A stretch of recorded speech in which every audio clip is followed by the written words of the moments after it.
Hello, and welcome to the Alief ISD podcast, ImpactED. I'm Dr. Jeannine Porter, Chief of Staff, and I'm joined today by our Superintendent of Schools, Dr. Anthony Mays, and our Deputy Superintendent of Business Services, Mr. Charles Woods. Thank you both for having us today. You're welcome. Thank you. So let's get right into the interview. We all know that this is a voter election year, and Alief ISD is on the ballot for a voter-approved tax rate ratification election, or VATRE.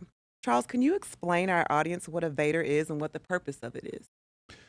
So the taxes that we assess as a school district are amongst other tax rates assessed by other governmental entities like cities, counties, MUD districts.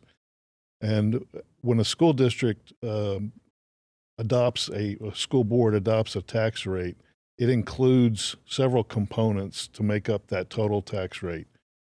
Part of it is the interest and sinking tax rate to pay for bond debt.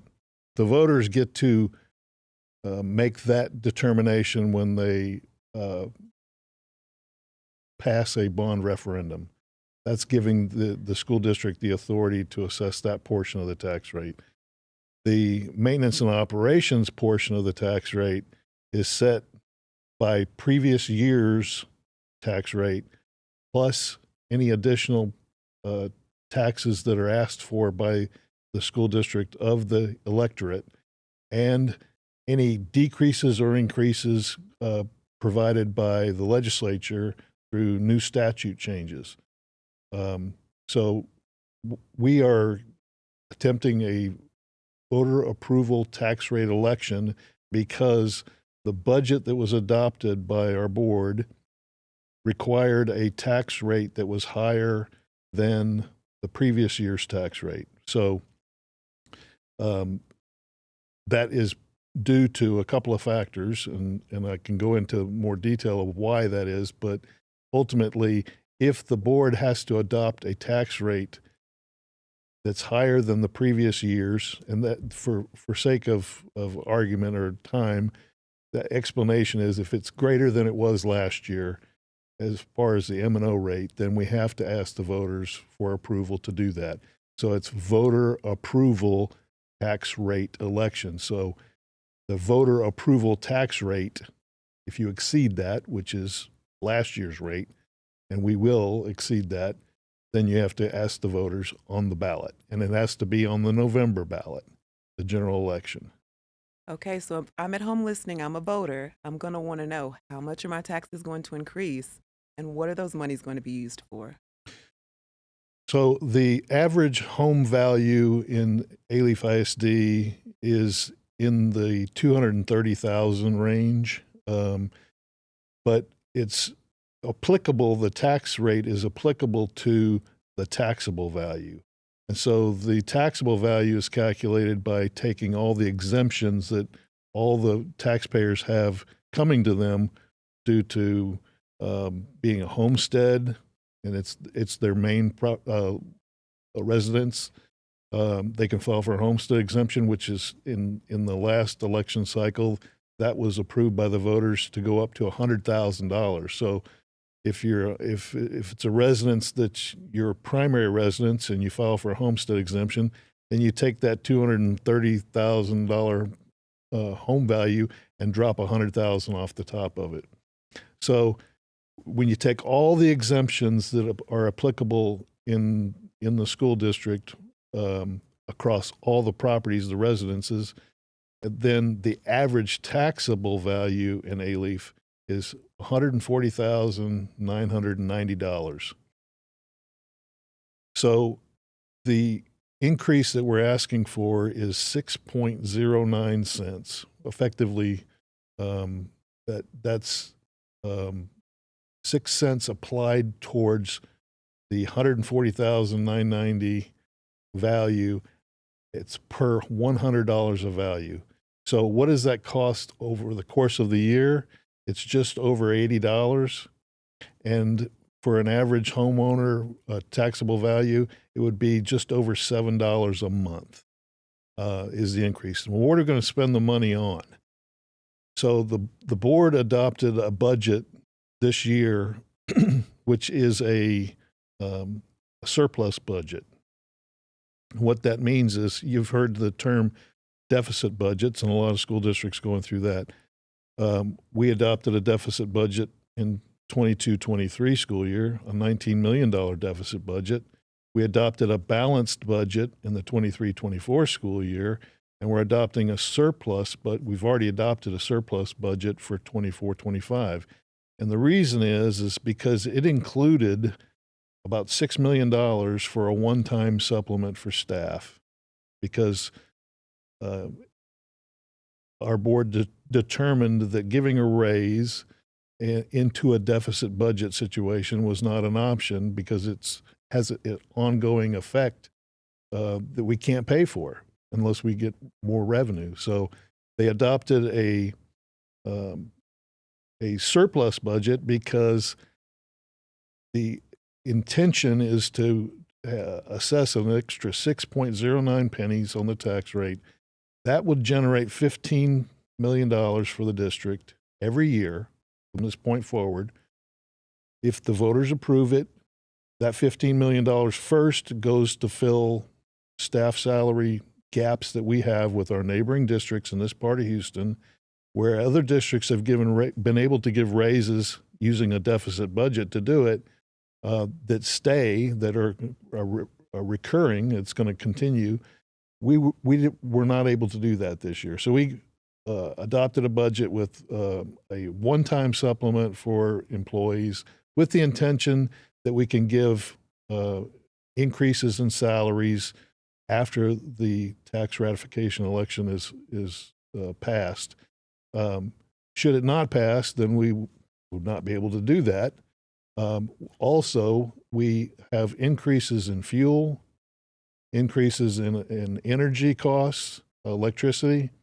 We're coming off of a really good contract over a decade now of really good electricity rates, and so we're soaking up some of the Uri aftermath in the electricity market today. We're also paying about a 40% increase in diesel fuel from what we used to.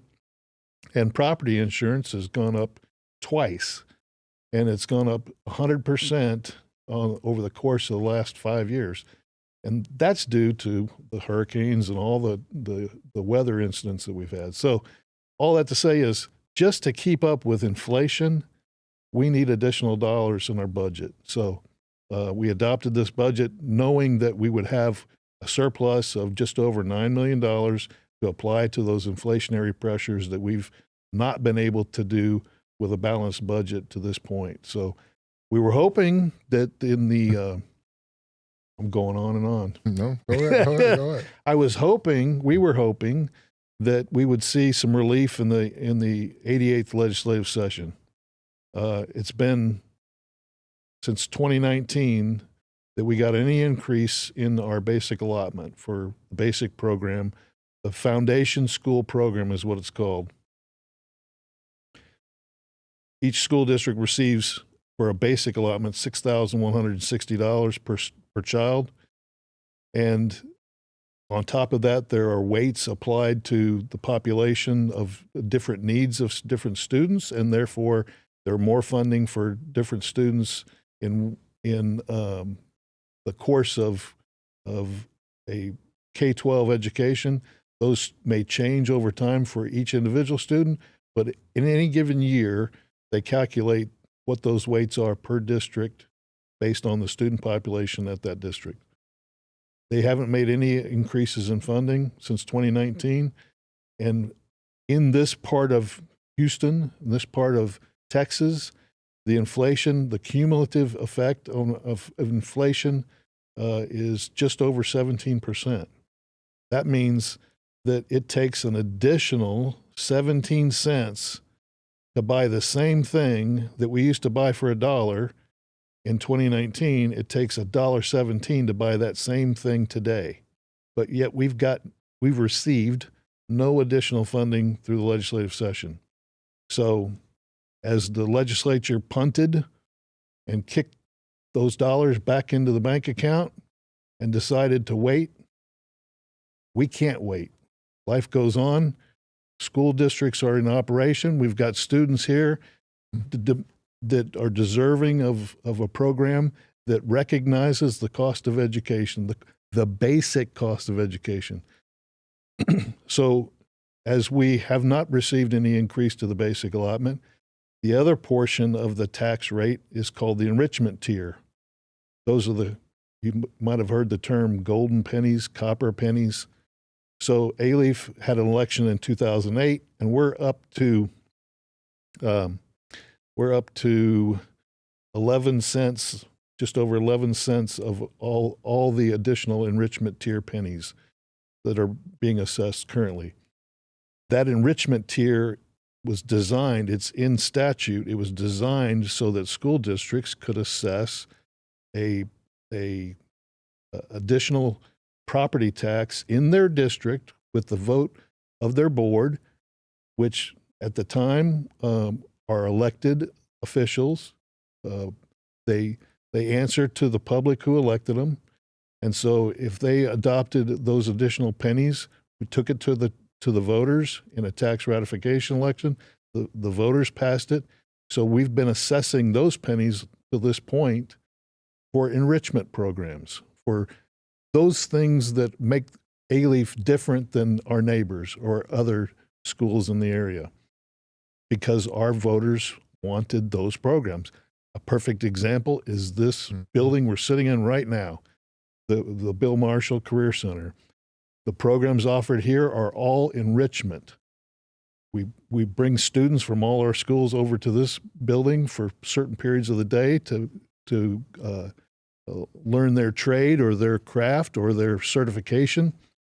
And then they go back to their main campus. And as a result, these programs are unique to Alief because our voters wanted that enrichment of the program. Well, now we're at a point, because of inflation and no additional basic allotment, we have to use those enrichment dollars to fund the basic program, just to keep the lights on, to keep the buses running and so forth.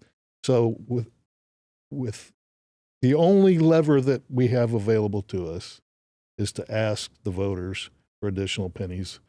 Up to 6.09 pennies are all that's left that we can ask for according to statute. So it's not the optimal time to do it, but we feel like the Alief community deserves to be asked if they would support this to help Alief progress and keep these enrichment programs in place and not have to further cut into our programs. Hey, thank you, So Charles. I went on way too long, but No, that's good information. So, is Dr. good. Mace, along those lines, as Charles repeated several times, the allotment has not increased since 2019. Texas is 40th in per pupil student allotment. So with a district of 40,000 students, how would the VATRE impact retention, our teachers? Yeah, I think you go on to, Charles talked about it, right now we adopted a surplus budget with the idea that we would be able to provide a little relief to our teachers in additional pay. The 17% that we're talking about in regards to inflation that impacts Alief also impacts our teachers. So the same way our insurance bills have gone up, our gas bills have gone up, our utility bills have gone up, so have theirs. And so, the VATRE would allow us to be able to, keep pace with inflation in terms of compensation for those teachers. We also know that, sometimes for our younger teachers, they're, looking at that big number in terms of the overall salary. My plug, of course, would always be for everybody to always not just look at the big number, but also look at the insurance piece of your salary, because Alief does an excellent job of providing a significant amount of support to teachers for insurance. And so we want to be able to raise that overall annual salary number, but also continue to support our teachers with the insurance cost, keeping Alief as a number one place that teachers want to be as it relates to working. We know that, again, the higher the salaries, in many instances, it helps with retention. I think Alief has a different, little special sauce. So I think that not just the compensation, not just the insurance, but just the overall sense of community is another piece that helps us with retention. But again, we also want to make sure that we compensate everybody here in Alief fairly based on the demands due to inflation. So at the end of the day, it's just one more way of trying to take care of our staff and our students. Yes, ma'am. Okay, Charles, the district passed a TRA back in 2008. And it seems that last year, 2 more Region 4 districts did the same. So can you talk a bit about the financial impact for Alief ISD homeowners if the TRA passes versus if it doesn't? So the financial impact is on an average home is the assessment of 6.09 cents on the additional tax on the property, but that's an average number. So every individual property owner is different. If the individual who owns the homestead or the house is age 65 or older, then they can apply for the freeze, and under the freeze, the dollar amount that they pay for school taxes is frozen, so it wouldn't affect them because they're frozen at that dollar amount. It could go down from there if the state issues more compression on the tax rate, but it couldn't go over that dollar amount unless they made some kind of an improvement to their home. But the average business or taxpayer would be paying an additional 6.09 cents per $100 of valuation. So you take your taxable value, divide it by 100, multiply that times 6.09, and that's how many cents that you pay in additional tax for the year. So everyone's different. You can't say it's you will see $7 only. That's on an average. So it will fluctuate each property. Thank you, Dr. Mace. As we get ready to wrap this up, can you speak to the importance of voting and how our listeners in the state of Texas can ensure that they're registered to vote? Yeah, and so for us, we're doing everything that we can to make sure that everybody gets the opportunity to register to vote. We recognize within this area you have about close to 20% of the eligible voters aren't necessarily registered to vote. So, we're working to do our part, whether it's through our parent centers, at every football game. It goes back to why we work as educators. The philosophy around creating an informed citizenry is the work that we do as educators. So we want our students to be an educated populace that can go out there and analyze and synthesize who they want to vote for. Hopefully a lot of our students watched the debate and got a chance to, again, take in some of the ideas and the policies that were spoken on and determine, hey, which way do I want to go? But that's what our overall work is about as educators, is preparing that next generation of leaders to go out there and do the work. But a big part of that is voting. Another part of it is, which is another conversation, is you acting as a juror and doing your civic duty there. But we all have responsibilities as American citizens, and voting is one of them. And so we're doing everything that we can to make sure that people are registered to vote. Hey, thank you both for taking the time to speak with me today. I think this gives our listeners the opportunity to learn more about public school finance, Alief ISD, and the importance of voting. Thank you for tuning in to ImpactED.